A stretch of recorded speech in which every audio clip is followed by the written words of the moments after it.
2022-23 അധ്യയന വർഷത്തിൽ ജില്ലാ പഞ്ചായത്ത് തവനൂരിലെ Kelappaji memorial vocational higher secondary സ്കൂളിന് അനുവദിച്ച 2.25 കോടിയുടെ പദ്ധതികളിൽ വൻ അഴിമതി നടന്നതായി ആം ആദ്മി പാർട്ടി നേതാവ് അലി കള്ളിവളപ്പിൽ ആരോപിച്ചു. കുറ്റിപ്പുറത്ത് വിളിച്ചു ചേർത്ത പത്രസമ്മേളനത്തിലാണ് വിവരാവകാശ രേഖകൾ സഹിതം ആരോപണം ഉയർന്നത്. ജില്ലാ പഞ്ചായത്തിൽ നിന്നും ഞാൻ ശേഖരിച്ച വിവരാവകാശ നിയമപ്രകാരം കിട്ടിയിട്ടുള്ള രേഖയാണ്. ഇതിൽ വളരെ വ്യക്തമായിട്ട് ഈ അധ്യയന വർഷങ്ങളിൽ ഈ സ്കൂളിന് വേണ്ടി എത്ര രൂപ ജില്ലാ പഞ്ചായത്ത് വകയിരുത്തി എന്നത് വ്യക്തമായിട്ട് പറയുന്നുണ്ട്, കാണിച്ചിട്ടുണ്ട്.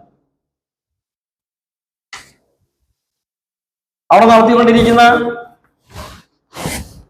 ഗേറ്റിന്റെ, അവിടെ നടത്തിക്കൊണ്ടിരിക്കുന്ന കവാടത്തിന്റെ അതുമായി ബന്ധപ്പെട്ട രേഖയാണിത്. ഈ കവാടം 2 അധ്യയന വർഷങ്ങൾക്ക് മുമ്പാണ് ജില്ലാ പഞ്ചായത്ത് ഈ സ്കൂളിന് നൽകിയിട്ടുള്ളത്. എന്നാൽ അവിടെ നിർമ്മാണം കഴിഞ്ഞ് ഉദ്ഘാടനം ചെയ്ത ഫലകത്തിന്റെ മുകളിൽ ഈ അധ്യയന വർഷം ലഭ്യമായ പദ്ധതി എന്നാണ് എഴുതിയിട്ടുള്ളത്. ഈ പദ്ധതി ഈ സംവിധാനം, ഈ ഗേറ്റും ഈ മതിലും, അതിന്റെ വർക്ക് ഇപ്പോഴും പൂർത്തീകരിച്ചിട്ടില്ല. എന്താണ് അതുകൊണ്ട് ഉദ്ദേശിച്ചത്? കുട്ടികൾ അധ്യയന സമയത്ത് പുറത്തു പോകാതിരിക്കാൻ വേണ്ടിയിട്ടാണ് എന്നുള്ളത് ആ ഒരു കാര്യം. ഇതിന്റെ ഗേറ്റ് അടക്കാൻ കഴിഞ്ഞാലല്ലേ കുട്ടികൾക്ക് പുറത്തു പോകാതെ കുട്ടികളെ പിടിച്ചിർത്താൻ കഴിയുള്ളൂ.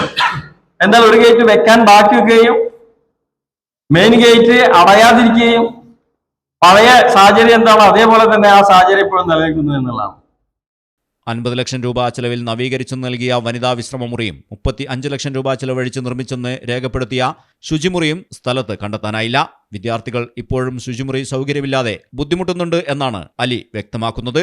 25 ലക്ഷം രൂപയുടെ കുടിവെള്ള പദ്ധതിയും 35 ലക്ഷം രൂപയുടെ ചുറ്റുമതിലും കവാടപ്പണിയും പൂർത്തിയാകാതെ ബിൽ പാസാക്കിയതായും അദ്ദേഹം ആരോപിച്ചു. പുതുതായി സ്ഥാപിച്ച ഗേറ്റ് തകരാറിലായിട്ടും ഉത്തരവാദികളായ PTA മാനേജ്മെന്റോ ഒന്നും പ്രതികരിക്കുന്നില്ലെന്നും അഴിമതിയിൽ എല്ലാവർക്കും പങ്കുണ്ടെന്നും അദ്ദേഹം കൂട്ടിച്ചേർത്തു. തവനൂർ പഞ്ചായത്തിലെ 3-ാം വാർഡിൽ ആം ആദ്മി പാർട്ടി സ്ഥാനാർത്ഥിയായി താനും മത്സരിക്കുന്നുവെന്നും അലി കള്ളിവളപ്പിൽ അറിയിച്ചു. ആം ആദ്മി ജില്ലാ വൈസ് പ്രസിഡന്റ് ഹാരിസ് കുറ്റിപ്പുറം, മണ്ഡലം സെക്രട്ടറി പ്രശാന്ത് അതളൂർ, മണ്ഡലം ജോയിന്റ് സെക്രട്ടറി രാധാകൃഷ്ണൻ എന്നിവരും വാർത്താസമ്മേളനത്തിൽ പങ്കെടുത്തു. News bureau, Kuttippuram.